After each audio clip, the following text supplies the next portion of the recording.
what's one lesson failure taught you that success never could? You keep putting one foot in front of the other one. Okay, what's one thing every husband should do this week? Cherish his wife. What's one prayer that God answered differently than you expected? Well, Heather. Welcome to I'm Up, He Sees Me, I'm Down. Conversations on leadership, faith, and resilience with Mike Turner. This show is proudly sponsored by Alamo Tech and Mission Solution Partners. Welcome to another episode of I'm Up, He Sees Me, I'm Down. I'm Mike Turner, your host. And today we have, Gaylen Wilson has lived several completely different lives.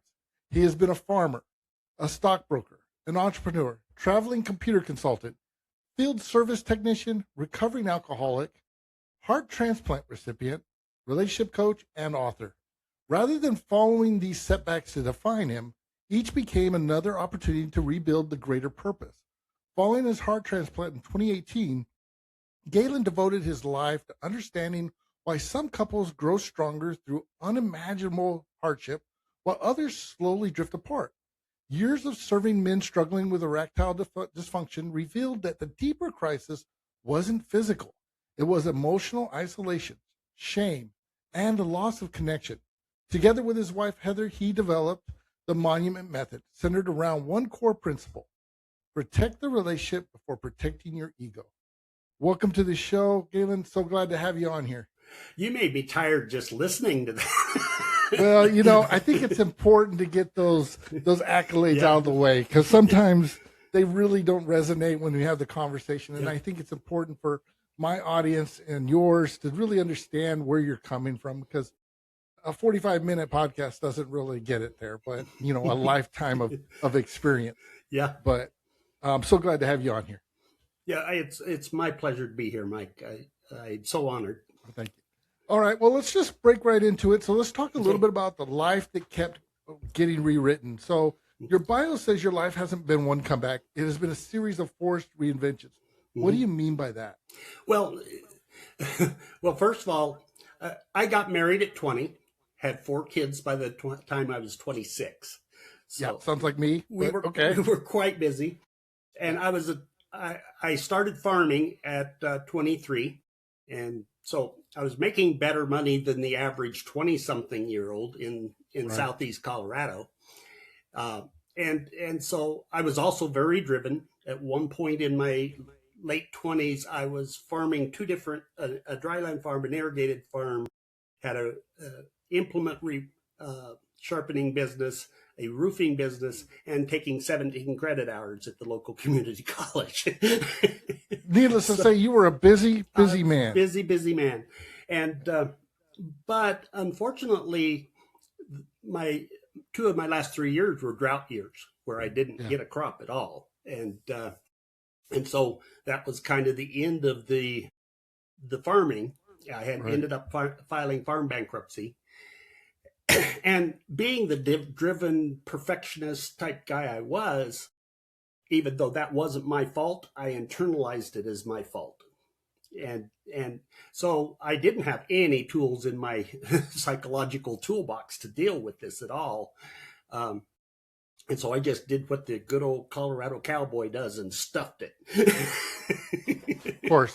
And so I worked some minimum wage jobs around town. We live in a little town of 7,500 in Southeast Colorado. And of course, that's not enough to feed a family of 4.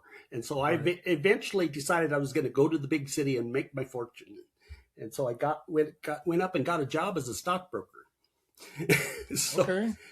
And people say, how do you do that? And I said, well, I wasted myself on farming for 10 years.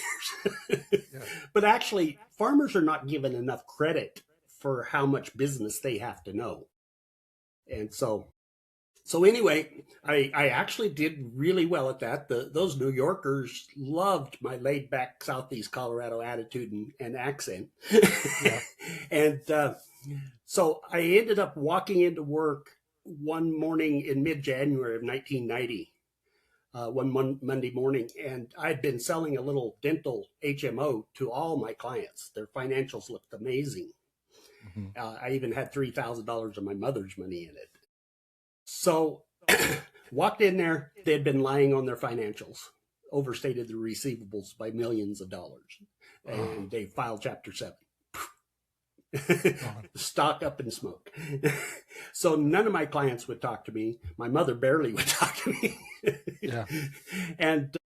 And so that was, I can name that as the day that I crawled in a vodka bottle for 10 years. And because would you say that was the one that hurt the most? Now I think the upcoming one was probably the one that hurt. Okay.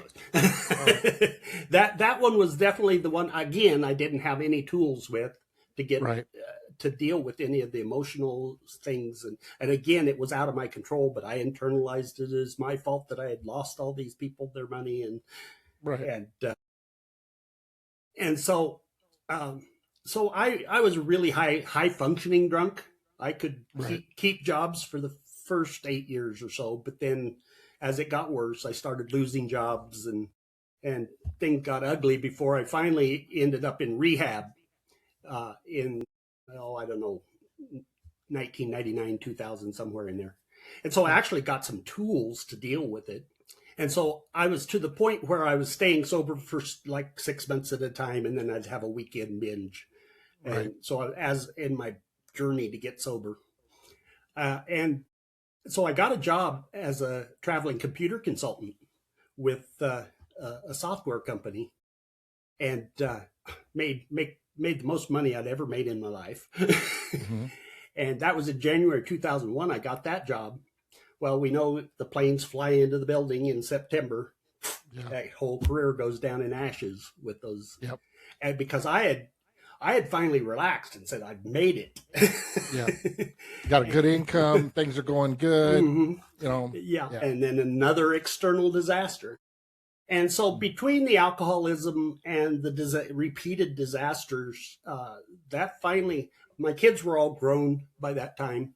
And so their mother was amazing. She stuck by me through all those alcoholic years. But, you know, finally that last disaster and coupled with the alcohol and everything else, that ended up killing that marriage. And so it was the fall of 2002 when I met Heather. And she was actually the first person I dated after my split with my ex. So I hit the jackpot with her. Well, when you know, right? Yeah.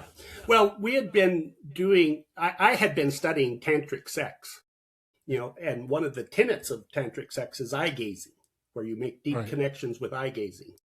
And so we started our relationship with a lot of eye gazing, a lot of intimacy. I tell people, well, you know, you've heard that alcoholics just switch their addiction. Well, I just switched it to Heather. That was it. Focus was now on Heather. Yes. And actually, we're going to get into because one of the ways I got sober was with a book called Rational Recovery. And in it talks about the fact that alcohol goes into your primal brain and makes itself an instinct that's just as strong as the need for food or need for water.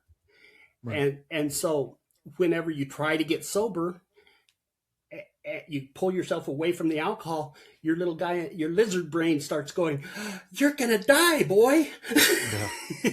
And that's what drives the alcoholic to go back and drink. And so once I understood that, and then I was doing the eye gazing with Heather, which I didn't realize the science behind that. We'll get into that a little bit later when I get to the monument method. But between the two, I think that was what finally got me sober. And so that's not by chance, right? You recently celebrated 20 years sober. Yes. And 20 years of marriage. In the same month. In the same month. So that doesn't feel like a coincidence at all. No. I got sober 2 weeks before we actually, technically, my divorce was final on March 21st, and she bugged the heck out of me until we were at the justice. Well, in Colorado, you don't even have a justice of the peace. You can go in and sign a piece of paper and you're married. Oh, wow. Did not know that. Yeah, it's called self-solemnization. And so we went and had a little private ceremony between us both at a gazebo in the park and made it romantic. And then her grandfather, who was a pastor, ended up marrying us a month later. So that's awesome. So anyway, so we had the first 12 years were just amazing,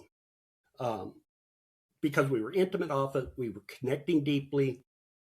You know, at that time we were using sex as a repair tool. Yeah.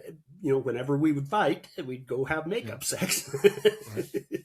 And so we developed an incredible bond. And so then in 2014, I had gotten a job as a traveling field service technician. Right. Again, making crazy money. We were Yeah. doing $300 jobs and getting 3 to 4 jobs a day in. So just crazy money. Really, really, really well. Yeah, really well. And so we had went on a 17-week, 25,000-mile trip through 35 states, did 250 offices in 31 states. In a little tiny Toyota Prius C with a 4x4 trailer that I built for it. Which I will say, those Toyota Priuses don't get enough credit. They are really amazing little vehicles, way ahead of their time. But yeah. Well, yeah. So I built a 4x4 Harbor Freight Tools trailer kit to put on behind it and put our luggage in. So I took her and her 14 and 16-year-old daughters on that trip. Oh, that's a car full. Okay. Yeah, and a Prius. Yeah, it didn't take us very long before we said, I think we maybe should have bought the Prius 5. Yeah. But that thing got 42 miles to the gallon pulling that trailer 25,000 miles. So yeah, I was going to say, you saved tons of money on that. Yeah. So, and so anyway, we get home from that in mid-October. The girls are done with the road. So they had an older brother that was 18, so they stayed with him.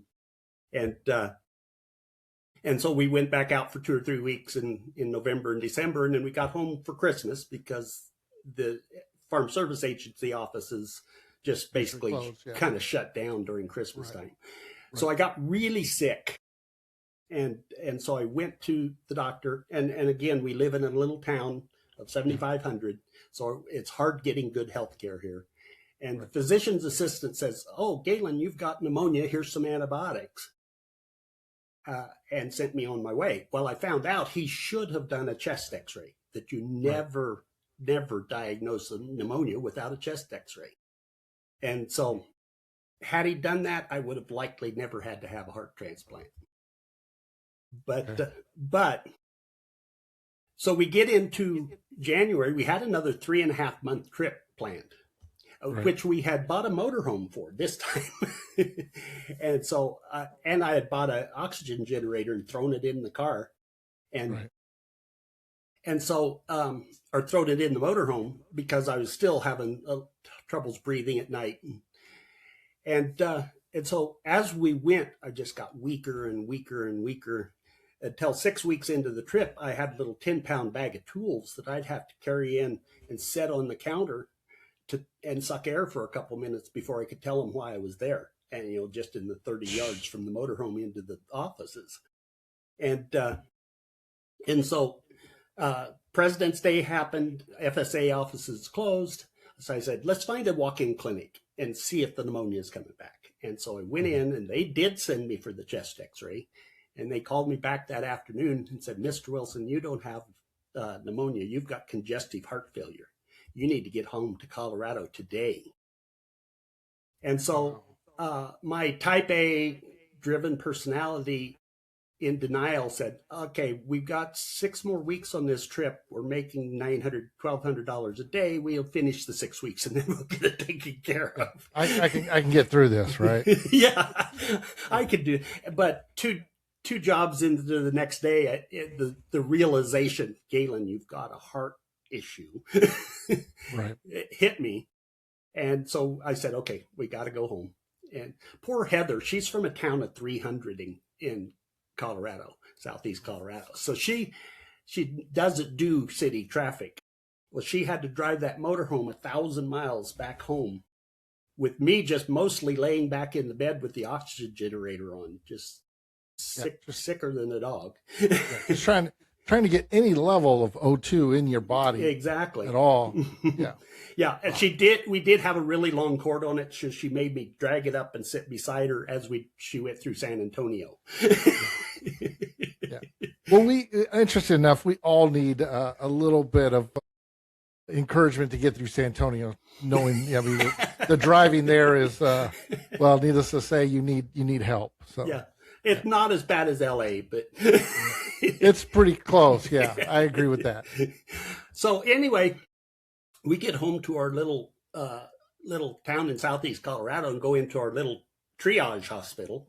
And, the second they hear heart problem, they're saying, okay, Mr. Wilson, the ambulance will be here to take you to Colorado Springs shortly.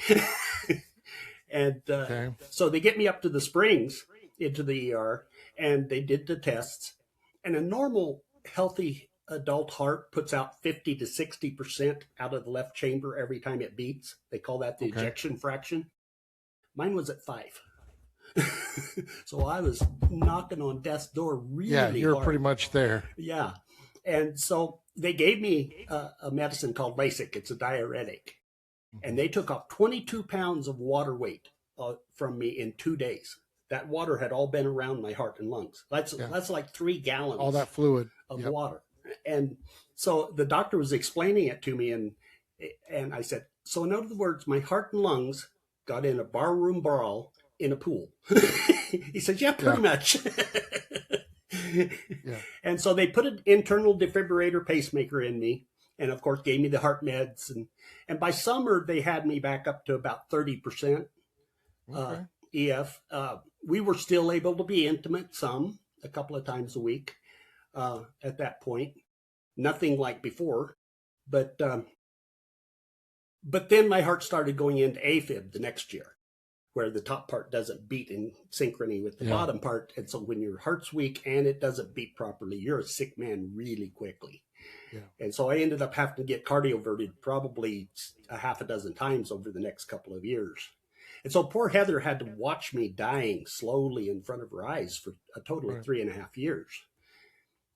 And a lot of times when that happens, that's where marriages crumble. Yeah, because they haven't been built on anything solid. And either the patient pushes their caregiver away, or the caregiver gets so exhausted they finally say, I can't do this anymore, and leaves. But that never happened with us. We had built such an incredible bond that as we started going through this, even the last year and a half, sex became completely impossible. But even then, we had learned how to repair quickly and learned how to return, and we just clung to each other through that year and a half and became actually, I think, stronger during that time, more bonded than what we were before. And Heather never hinted that she wanted out. She just stuck by me and nursed me and took care of me, and she was an angel during the whole thing right up to the end. Yeah. And so walk us through June 19th. 2018. Okay. Because I think that's an important part. I think that really sets the scene here. Mm-hmm. Yeah. Because so I said she stuck by me right through to the end. I sat her down on June 19th of 2018 at 9:00 at night and told her, honey, I'm not going to be here in 2 to 3 months. We need to finish getting ready. And of course, she starts bawling because we are so bonded. And I just told her I was dying, and it was going to be a disaster for her. And so, what was going through your mind when you sat her down? I mean, I mean, because that's not a normal conversation people have with somebody. No, I mean, it's my defibrillator had gone off 2 weeks previously and saved my life. My heart rate had been 240 beats a minute before that thing went off and shocked my heart back into rhythm. I had a little mouse thing that I could hold over it and read it and set it in the cradle, and it would send it to Denver. And I called it, did that the next morning. I went back to sleep. She didn't sleep much. That's why she was poking me to see if I was still alive. Yeah. But we knew that if we went into this little hospital, they'd just send us to Colorado Springs by ambulance. And so I got up the next morning, read it, sent it up there. and called them, and they said, oh yeah, your heart rate was 240 beats a minute. That's where the term drop dead comes from, because you would have been dead on the spot. And so that was kind of, and then I ended up going back into AFib about a week after that and having to go to Denver and get cardioverted again. So that, the defibrillator cardioverted me once, and then having to get cardioverted again, it just took it completely out of me. I just knew that I wasn't, and I'd only been on the list 7 months. Yeah. And there's 12,000. You're just doing the math. You're really just at that point, you're putting everything together going, this doesn't look like anything's going to work out for us. Yeah. There's 12,000 people on the list at any one time, and only 2,500 hearts become available every year.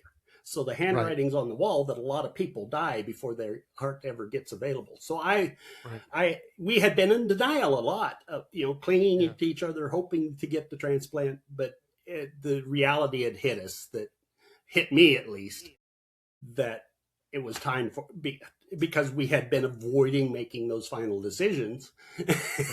And I could just tell that we needed to do it now. And so, of course, she's bawling her eyes out, because I just told her I was dying.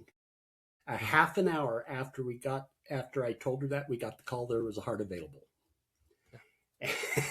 And so we grabbed our little to-go bag like a pregnant couple keeps, and out the door we went. And it was eastern Colorado hailstorm for the first 100 miles, just raining and hailing, and just nothing stopping you. No, you're on your way. Yeah, and of course the waterworks were still going inside the car, because she had switched from crying, from being afraid. The emotional roller coaster ride she's going through. I mean, that's got to be just incredible. And so they had given us till 1:30 in the morning to get there, and we slid right in at 1:15. I don't know how fast she went, but I'm pretty sure she didn't obey the speed limit, especially once we got out of the rain and onto the interstate. And so they wheeled me into the ER at the operating room at 4:00 in the morning. By 9:00, I had a 38-year-old heart in that 61-year-old body. And so they've basically given me another 20 plus years with my soulmate. And I just technology, man, I'm telling you, I feel medical miracles. So incredibly blessed by that. And not only because of that I get those years, but I get those years with a woman that I am just, I wake up every morning and say, how do I love this woman more today than I did yesterday? Well, the war that you went through, I mean, it just built something incredible in a relationship. So let's fast forward a little bit. Okay. So now you've got this brand new heart. I mean, you're healing, you're recovering, all those things, and you take over a Facebook group. You start doing a few things. So let's talk about that. You helped 60,000 men. What surprised you most about working through this Facebook, this ED group that you were starting to see? Probably the biggest surprise, of course, on the male side, that guys considered themselves to be less of a man because they had developed ED. Right. And, I'm telling them, hey, if you had diabetes, wouldn't you take insulin? Right. And so I've always been a proponent of aggressively treating ED. Right. And because I had developed ED at 44 years old and caught a 17-year younger wife 2 years later. And Viagra had been miraculous for us. Right. So anyway, but the biggest thing that shocked me was time after time after time, I had women coming into the group looking for help. Right. And invariably, their man had developed ED, but he had chosen to deal with it by refusing to go to the doctor, refusing to get any help. And so he had basically withdrawn into himself. Shut down, and cut her completely off from any affection, any emotional support. Just he abandoned her in the marriage. Right. And I originally thought that was because he was a coward. I thought it was a character flaw. Right. But and I'll tell you a little bit more about how I came to this, but I figured out that the second he lost that first direction, Mm-hmm. his nervous system, his primal brain said, dude, you're going to lose your wife. And so it had thrown him into flight mode. Right. Now me, when I lost that first direction 25 years ago, I was at the doctor the next week saying, I want that new little blue pill, please, because Viagra was just coming out at that time. Right. And so I had went into fight mode. Mm-hmm. So anyway, to fill in behind that, that was the impetus that got Heather and I into our Thriving Relationship Coaching certification class. And so one of the first books we read was by Dr. Sue Johnson called Hold Me Tight. And in it, she talked about attachment theory. And her attachment theory is that we were bred through thousands of years of prehistoric evolution to have an instinct for a strong attachment to our mates. That those that didn't have it didn't survive, and their offspring didn't survive. So it got brought forward into modern man as an instinct that's just as strong as our need for food or need for water. Now you see, this is tying into what I had learned back with the alcohol. So I immediately saw it, that because she went on to say that most of the fights we get into are not about what we're fighting about. It's because that instinct has detected a threat to the attachment and has thrown the body into fight or flight mode. And so you end up with both parties in fight or flight mode. The logical brain leaves the building and leaves the lizard brain in control. Right. And so the lizard brains say things that aren't meant and things that are hard to take back. And so if a couple stays in that fight or flight mode for weeks or months or years, it starts damaging the emotional safety of the partners. And I always say there cannot be desire without emotional safety. Right. And so as this couple stay in that mode and keep damaging and damaging and damaging, they end up, that's where the term dead bedroom comes from. Because the couple claim they still love each other, but there's no sex happening. And no intimacy, no emotional attachment. Mm-hmm, exactly. Yeah. And so, Heather and I were still incredibly bonded, but, to me, the Monument Method Institute standard is good enough is never good enough. Right. And so I still was working on us. And so, so I got with her and I said, what, we need to watch what tone we talk to each other in. Because a lot of times you talk to your lover like they're the worst person on the planet. Yeah. We always tend to hurt the one we love the most. Right, exactly. And so we gave each other permission. And permission is so important in this because Heather and I believe we're building this big, beautiful marble monument to our relationship.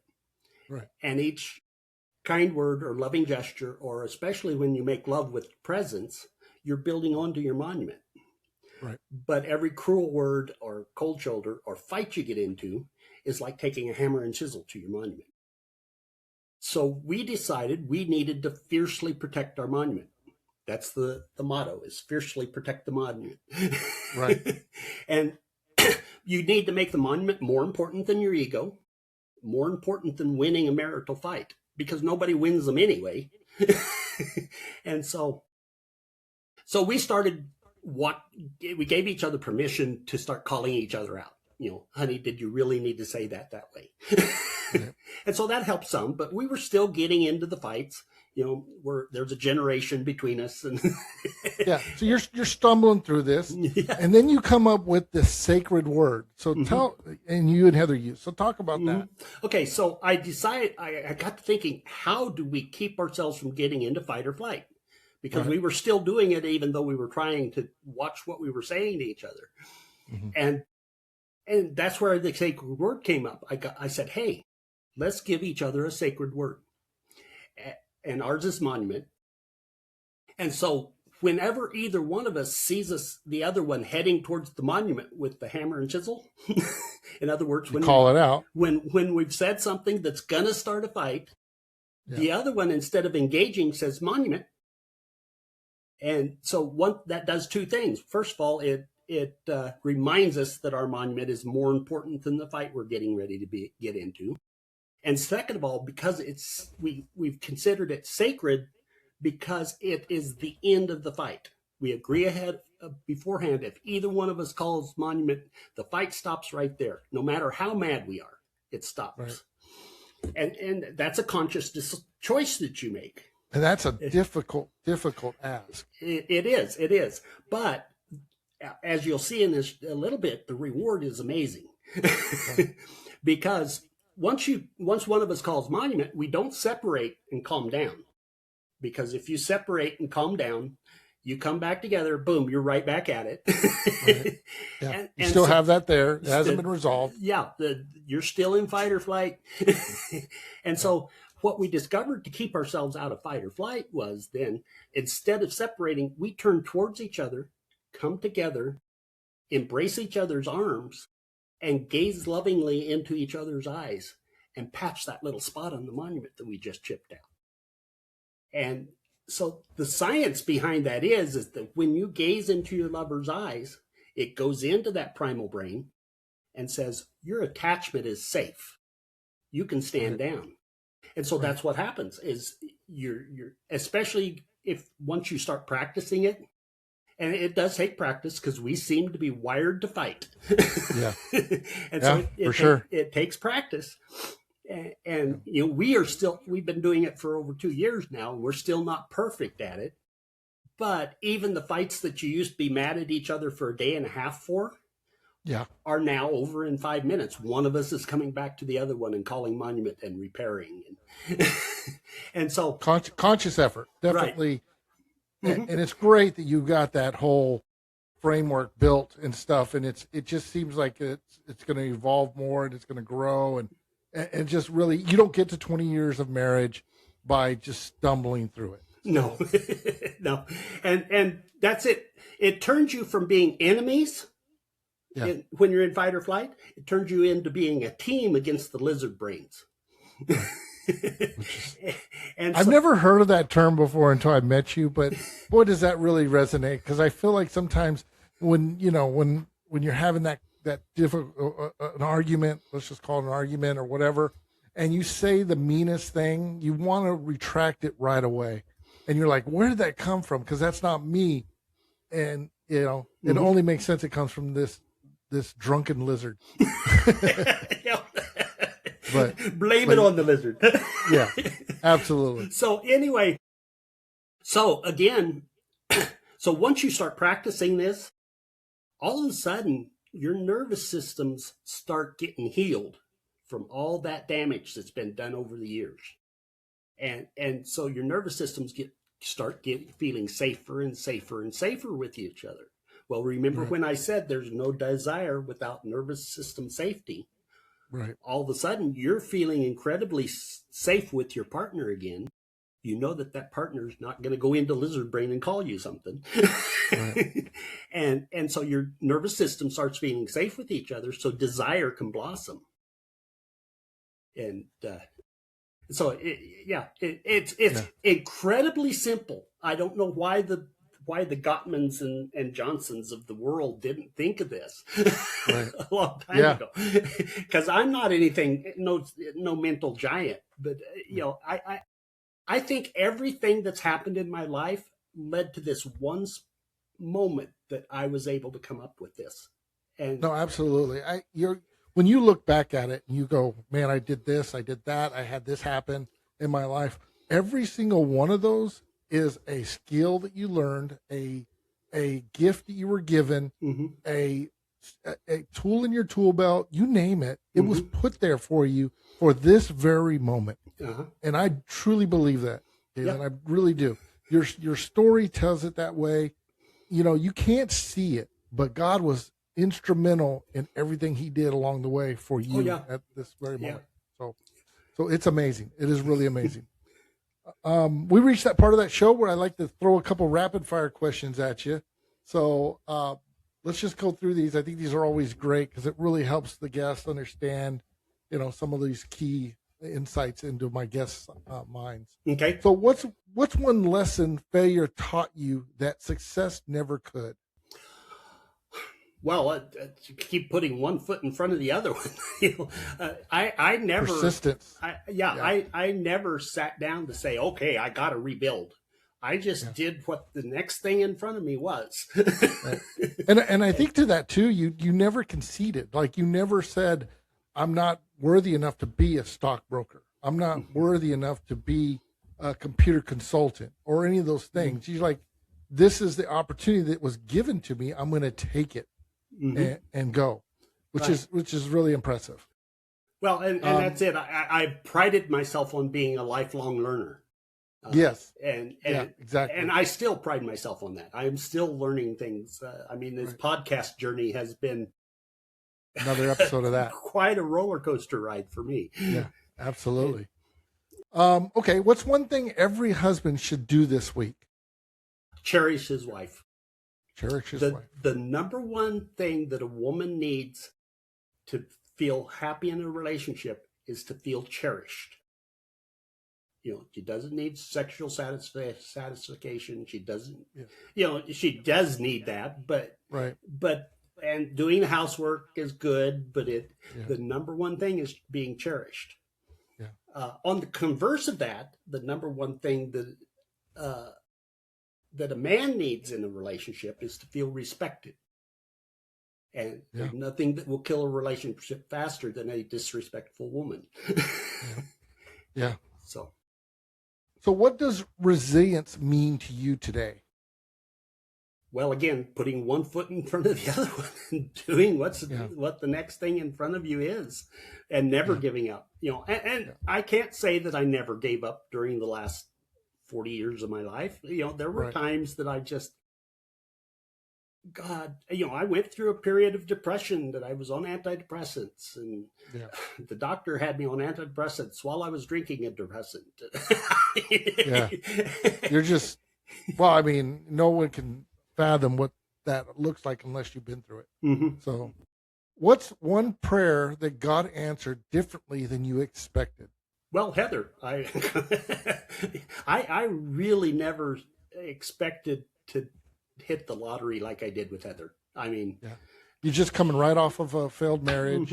You're still recovering from that. You're going through all that, and then here's this blessing in your life that later turns out to be the best thing that could have ever happened to you. Most definitely. Yeah. Absolutely. Yeah. And I never even dated another woman between the two. Yeah, no, you just didn't need to, right? I didn't need to. It's really a very, it's a love story in the making for sure. So your life has been rebuilt so many times. If someone listening today feels like life has stripped away their identity, their marriage, or their hope, what's the first step they should take tomorrow morning? Okay. You need to make your North Star in life. Okay. I say that the greatest gift this life has to offer is a strong romantic, sexual, friendship, and spiritual relationship with one man or woman that you become incredibly one with. And anything you're doing in your life that isn't serving that goal is going to leave you empty. And so that's the North Star, is striving to reach that goal of having that one person that you become a refuge with. And actually, I'm going to tease the sanctuary bond a little bit, because the monument method is just the first half of this pie. The sanctuary bond is actually a bigger portion of it, because the sanctuary bond actually allows a couple that's been in a relationship for decades to become each other's refuge from all the crazy in the world. And it's great. It's great. I tell you, you just have a wealth of knowledge in your life, and then his story is just incredible. So where can listeners learn more about the monument method and connect with your work? Okay. Most of my socials, I just built them out, so they're kind of ghost town. So your guests can come and like and share it. Get started on that. Help out Gaylen here. Yeah, help me out. Get him going. Because I just published on Amazon 3 months ago. And so it's a brand new. Sales aren't there. We're kind of, yeah. I quit my computer field service work back in November to build this.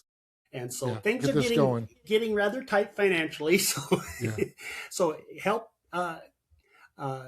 my TikTok is at Monument Method. Most of my rest of them are at Monument Method Institute. And, Okay. And then of course there's the Monument Method Institute website. Right. That's monumentmethodinstitute.com. .com. Yes. Yes. Yeah. Okay. And right now my latest 4 books were what I call my Ready series, and they're dating books to try to fix this culture, the crazy dating culture we have right now.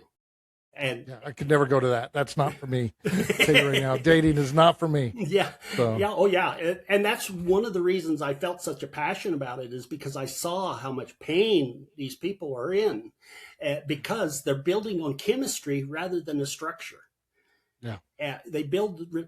Our society has told us chemistry is what a relationship is. And so that's why you see so many relationships die at that 6 months to 2 year period, because that's where the romance phase is in most marriages. And they don't have the tools to really take it to the next level. Right. And they don't, and the longevity of it that it's going to take. And so I've written The Monument Man and Monument Woman for older adults, and then Man Before the Monument and Woman Before the Monument. I just finished those. They're in final touch-up phases, and they will be out shortly. And if they go to my website and click on the MVP, Monument Validated Person, and scroll down to the bottom, they don't even have to join the site. Just scroll to the bottom. I'm making those books available free. Well, that's awesome. And yeah, because I want to build this community. Because these people need a place to find others and by reading the books, and then you have to pass a little quiz to get in to make sure you understand the language. Right. And then you've got to vow that you're there to build a monument instead of casual dating, so it's my anti-hookup culture site. Yeah. And so I'm going to give the books away. The first 1,000 members get a little badge on there as a founding member on their profile. That's awesome. That is awesome. And so, we're hoping to make that into something that, gives these people a place to go to find others that are tired of. That's the problem, is just you've got things like the men going their own way, the MGTOW movement, where men are just giving up on women, and because they're just so exhausted, and women are exhausted, and because they're all trying to build on chemistry and not build on the structure. So yeah, absolutely. Gaylen, thank you so much for being on my show. It was a real pleasure. I love your story, and I love what you're doing over there at the Monument Method. It's really impressive. So thank you so much, and I appreciate it. Well, thank you, Mike.